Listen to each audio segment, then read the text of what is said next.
e mo e whaatalo whaatu sa mo e la mai mo mai le nei tu lau lea fiafi e o semai le mai mo se whapoponga whale nei lau sa mo tanungulongo mo le whai unga ole nei vai aso.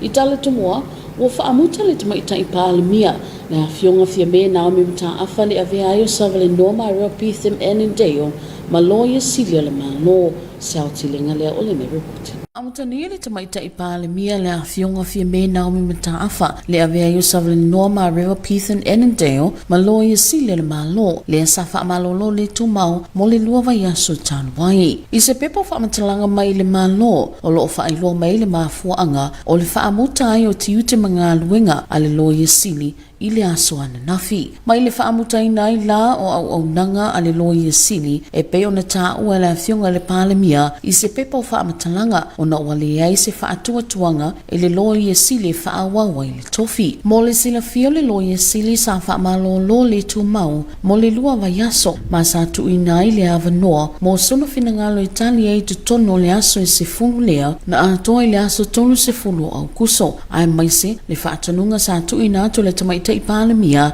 e whaonga se whautuanga whaaloia e tutongi e le malo pe a whai mo o mia ma avanoa fo i whaamomonga uma na te mo o mia e tape na i sono finangalo. Pe ta aina whaalia se pepo whaamtalanga le finangalo le loia sili whaapea e leo i lea o le malo po o ia foi. Le maolo si anga whaali tū la fono e whaamalo lo whaavai teimi pe whaate ai foi se loia sili e le mawhai o na ia whai se whaai unga o na e ono whaai tū au o na mata upu sailu mo le whaamasinunga e le maasino watua na iato ma le tau sanga whaai o e tu ngatu se teimi whaapopo e tu uina mai eisa na tali i mata upu na o tu uina atu. Christine Mateo, Mosamo Talmulong. O talia le kapeneta se tofinga fo mo le ofisa le pālemia o whaingoina o le Chief of Staff. Sautilinga lea o le nei report. O talia nei le kapeneta se tofinga fo mo le ofisa le pālemia o whaingoina o le Chief of Staff mai whaatulanga e peo se tofinga e vai tonu ma tofi le sui ofisa sili e o atu le tutongi le valu se fulu lima afe i le tausanga. O le nei vainga na whaamonia mai le tamaita i pālemia le a fionga i a fia me Naomi mata afa e lana pokalame vai aso te itasi ma le singa le utustala e na ofisili nia in whaamtalanga o salalau e whaatatau i le atofi fo. E le ite ina le tamaita i pālemia i a fia me Naomi mata afa nei whaamtalanga mana i whaamonia o le tofinga fo le ole a filifilia e sao mai e le kapeneta. E tofia o le au whengaruenga minsta malato ofisa e whailava e le minsta ia mai avela le kapeneta e whaamaunia mai ei. O te iloa o le tofinga le te langaina mai, o le tofinga molo ofisa. Mai o se tofinga fo, mai o le whanga solo fo i le kapeneta i le whainga o le au whengaruenga mātou. Mai e na o le paula vale mea e tūlanga ese mai ei. O le foile le fatulanga ina o le tofinga wa fua poleale to inga ngaduenga o le tele ala o taimi tonu o official minister o le ofenga luenga foile secretariat fa solo pepa matulanga fa pena o le fatalo no angala mo le position there ai mesera mo le official palemia e mo mia se tangata foi le recruit mai at a higher level foi le po le ACEO level o se tangata ia le to mai maleanga ba foi le ai fenga fa vai foi le fenga analyze ia fenga fa vai ma so ani mai ai ia tau o se tangata so ani ia wa tu sa o marka peneta e feso tai umai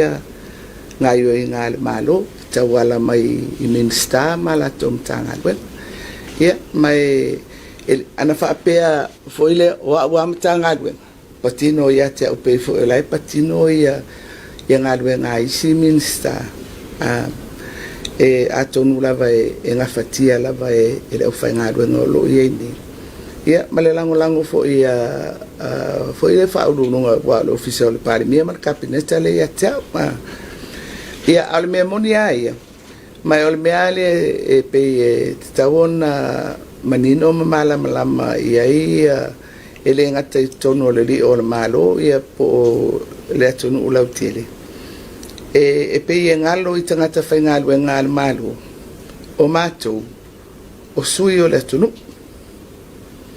e tawala na le ngalo I le vasenga le o sui o le atunu le mea fo e tatia e se vainga avainga ese o le atunu ai le tatasi le vainga fa pe tawala mai fautuanga ale matanga ben ta ua e fia me Naomi Mataafa e le o se mea fau lea vaenga o le tele lava minista inga yo ina masani e fili lava e lātou tangata fau tua po o supported staff o le whaatanoanga mo le position a e maisi o le office o le pāle mia e mo o mia se tangata e mai le high level po o le ACEO level o se tangata I ele to mai ma le angvaa e wa ai e whainga whaavae e mawhai o le tangtanga I whainga whaavae ma fisosoani atu ia tia. Ele o whaamaunia mai po o aise o a whamani e ina le nei tofi ma o telefoni whiringalo whaalia o le atunu wa salalaunuga o penga te whailangi whaatitau le tofi o fōpitai ta awa fia me Christine Mateo mo Samo Talungulungu.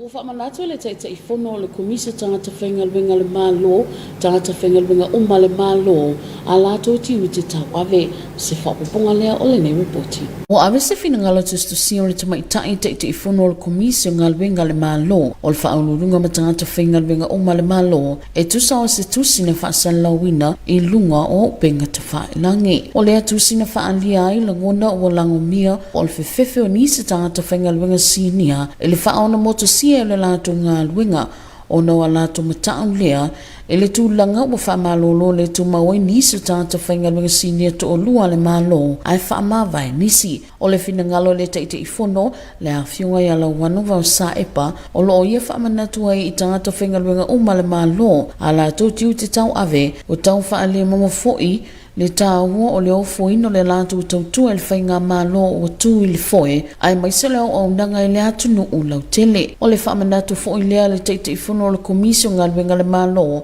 o toe whaamamawhai I le tatau o na silasila tātou whaingaluenga o ma le mālo, e a lātou ta iala, o loo whaatontonu fulawe o lātou ngaluenga tuto tasi, ma ia pitu tasi, pe whaaitu au.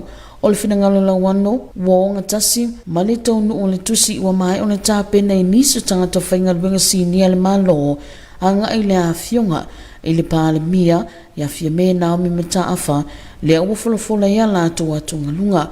Na whailoa, e le a whiunga I le tamaitai, pāle mia, fia me Naomi Mataafa, e le whilo inga mtustala whaatu atau au ina tuli tusi, ina ua mai o na mua whaasala lau I lungo upenga ta whailangi. Christine Mateo, mo Samo Talungulungu. E se fulu afe tā lale se leni na tau au ina atu e le auso whalufani ale e ka le sia me tutisi mo le whaalapu taptonga le to manga moe poponga tia se au tilenga lea o le ne report. Le whaamna tuina I le tastau sangal pokalame le auso whalufani ale e ka le sia me tutisi e ale le la e ino le lanu niuli e whainua tuali te e sawanga ese uma o lo tu lai mai tutonu le atunu uma le lanu langi atoa. Na whaamatu uina tuwaili se leni le whaalapu taptonga le to manga moe poponga tia. Mo le silafia o le isi leo whaalapu taptonga o lo sunu whaaiele te leo tina ma whanau tene mo se soani o no sawanga o lo whiangai mai lātou I tutonu ainga. I le tau au ina ila o le se leni le whaalapu taptonga a wale soani le ngaluenga matiu te tau ave a le to manga o lo whaatino yalo ma whanau. I le awa ia le to manga I le whaamna tuina o le tastau sanga o no se tasi leo paanga a le pokalame sa wala au lia I le tau sanga watua nai whaaleo le nganga whaafitai e le sui e le to manga moe poponga tia e le auso whanfani ma le ka le sia metutisi mo le hawhisuaswani. Christine Mateo, mo Samo Talungulungu. Se vaingala tamai ne winga le tau mo le po nei ma le aswa tai au. I toi whatalo whatu sa mola mai monga nea fiafi alo mai es whapoponga lau tala tau. Mai le ata satelite o na iau mawalalo whapea o mawalunga lo ofitia I pele atu noo.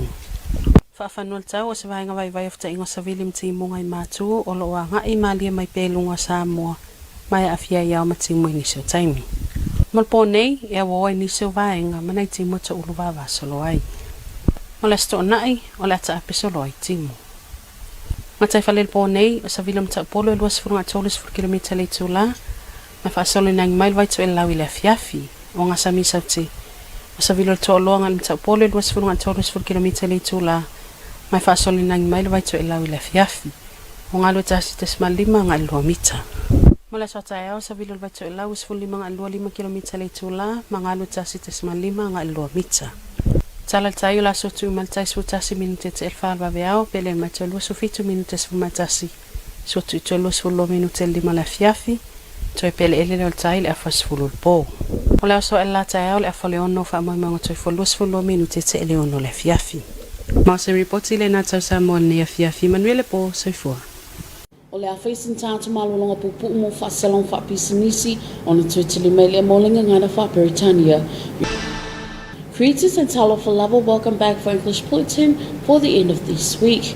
Leading our bulletin, the Honourable Prime Minister Fiame Naomi Mata'afa has terminated the appointment of Savanino Mario Pethan Enendale as Attorney General. Has more on this report.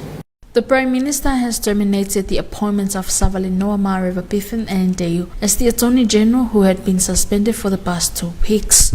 A statement from the government outlines the reasons for the termination of the Attorney General's duty yesterday, and with the termination of the services of the Attorney General as mentioned by the Prime Minister in a release because there is no confidence in the Attorney General to continue in office. The Attorney General, she was suspended for 2 weeks and was given the opportunity for her opinion to respond within 10 days, which ended on the 30th of August this year. In particular, order given by the Prime Minister uses legal advice paid by the government when needed and also has access to all the information she needs to prepare her opinion. However, the Attorney General's statement states that the head of state or herself does not have the power to suspend. It also excludes the Attorney General, who is unable to make a decision due to potential bias issues that have been before the courts in recent months. Finally, to give her more time to respond to the issues have raised. Solone Mawolese for TV2 News. The Cabinet accept new Chief of Staff for the Office of Prime Minister. Has more on this report. Cabinet has approved a new appointment for the Office of the Prime Minister called Chief of Staff, and it is said to be a specific appointment with the position of Deputy Chief Executive Officer up to a salary of 85,000 per annum. This was confirmed by the Prime Minister in her weekly program with the media when asked about rumors circulating about the new post. Prime Minister Fiame Naomi Mata'afa did not deny the allegations and confirmed that the new appointments will be directly nominated by the Cabinet. According to Fiame, this is not a new phenomenon, with most ministers choosing their own advisors or support staff. Negotiations for this position, especially for the office of the Prime Minister, require a recruiter from a higher level or a CEO level who has the skills and ability to look at policies that can be analyzed, policies that can help the work of the Prime Minister. It has not been confirmed who will be the successful in the post, and there have been many public comments circulating on Facebook about the new appointments. However, the Prime Minister decide who will be the next will be appointed to the new position. Solone Mawolese for TV2 News. In other news, the chair of the Public Service Commission reminds public servants and their duties. Has more on this report. The chairperson of the Public Service Commission has taken a written statement from the head and all public servants according to a letter posted on social network site Facebook. The letter revealed that some senior government employees are frustrated or fearful that they will lose their jobs due to the fact that 2 senior government employees have been suspended and some resigned. Lawan Wausa Epa reminded all public servants of their responsibility as well as the importance of offering their services to the government at the helm, in particular of service to the general public. The chairperson of the Public Service Commission also reiterated the need for all public servants to look at the guidelines that govern their independent work and be impartial. Lawanu's opinion is in line with the arrival of a letter prepared by some senior government officials to the Prime Minister, who has raised their concerns. Solone Mawolese for TV2 News. 10,000 donated by the Methodist Women Fellowship for the Samoa Victim Support Group. Has more on this report. As the Methodist Women Fellowship commemorated its 1-year anniversary of First Day in Black, as one of the program promotes violence against women that was launched last year in September. With the increase in sexual and gender-based violence cases during the unprecedented times of COVID-19 pandemic, Hausa Ferrofanis pledged to be part of the First Days in Black campaign was not only timely but fitting. This is given the stronger influence that the church has not the daily lives of the Samoans. The fellowship had over 10,000 tala for SVSG in supporting their continuous duties. A heartfelt congratulations to the presidents of the Hausa Ferrofani Methodist Women's Group, Tialerefa Blaloleti, and members of the group for standing in solidarity with all women who are suffering from sexual and gender-based violence within families and community. SVSG acknowledged the fellowship for their kindly donation. Solone Mobilese for TV2 News. And here's your weather forecast for tonight and tomorrow. Talafalava Samoa, here's another edition of your weather bulletin for this evening. Satellite imagery indicates few low and high level clouds still affecting the islands. From our weather map, a weak convergent zone to the north remains slow moving over Samoa with associated clouds and showers. For tonight, cloudy periods with some isolated showers. For Saturday, some scattered showers. Marine tonight, easterly winds of 20 to 30 km per hour turning northeast in the evening. Southern seas, southeast to east winds of 20 to 30 km per hour turning northeast in the evening. Waves of 1.5 to 2 meters. For tomorrow, northeast winds of 15 to 25 km per hour, waves of 1.5 to 2 meters. And the tide table, high tide will be at 11 minutes past 4 early morning, low tide at 27 minutes to 11 tomorrow morning. High tide at 22 minutes to 5 in the evening and low tide again at 10:30 at night. Sun will rise tomorrow at 6:30 in the morning and will set at 22 minutes past 6 in the evening. That's all from your weather team. Until tomorrow, good night. And that is the end of your TV2 News for the end of this week. Thank you so much for joining us. Enjoy the rest of our program. Until then, good night. O le whainga le nalo sa mo tarong longa mo le whainga le newa yaso, pa tai tele le mai mo mai, a mo le temine to fasifo.